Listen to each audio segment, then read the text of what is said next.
A Rúa Peonil acollerá o vindeiro sábado 6 de maio a 10ª edición do Maio Vintage, unha actividade organizada polo colectivo Creaturas, que co paso dos anos se está a converter nunha cita case obrigada no eido cultural e social da localidade, coa singularidade de que é unha iniciativa que parte da propia veciñanza. No noso concello sempre hai actividade gracias, en parte, non solamente á administración, que pode estar aí económicamente, que ao mellor é moi fácil, sino ao desenvolvemento das actividades que realmente é o complicado de facer, que o programa do Maio Vintage saia adiante e gracias ás asociacións culturais, en este caso, en particular, que leva 10 anos facendo a Asociación Creaturas. Entonces, desde aquí, como non, agradecerllo a eles. Despois coincide que está tamén moi participada polo comercio, pola hostelería, por toda a xente da rúa.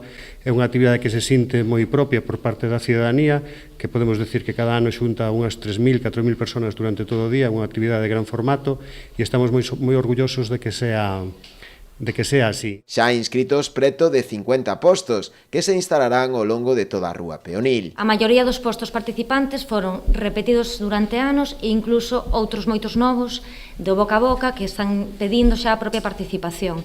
É certo que tuvimos que limitar moito porque o que queremos tamén, aparte de que haxa calidade na programación e nos postos participantes, é darlle a oportunidade, sin perder as nosas orixes, e darlle a oportunidade, sobre todo, de xente local que poida exhibir os seus produtos, ou xente que xa durante outros anos nos foi apoiando durante as edicións. Este ano a cita chega ademais ao seu 10º aniversario, polo que a organización decidiu realizar tamén unha programación especial, con varios escenarios con animación musical, obradoiros e outras actividades dirixidas a todo tipo de públicos. A actividade conta este ano ademais cunha maior implicación tanto do Concello como da Asociación Boirense de Empresarios.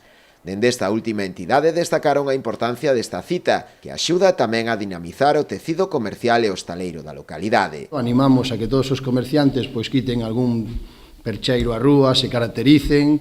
A hostelería animámola que faga algún menú especial para esos días, Maio Vintage, que todo o mundo se caracterice un pouquiño para dar máis ambiente, si cabe, a este evento. Boa parte das actividades que se van a levar a cabo están financiadas con cargo aos fondos Next Generation, que o Concello de Boiro recibiu do Ministerio de Industria e Turismo, por importe de máis de 237.000 euros, para o impulso comercial e a modernización do Centro Comercial Aberto de Boiro.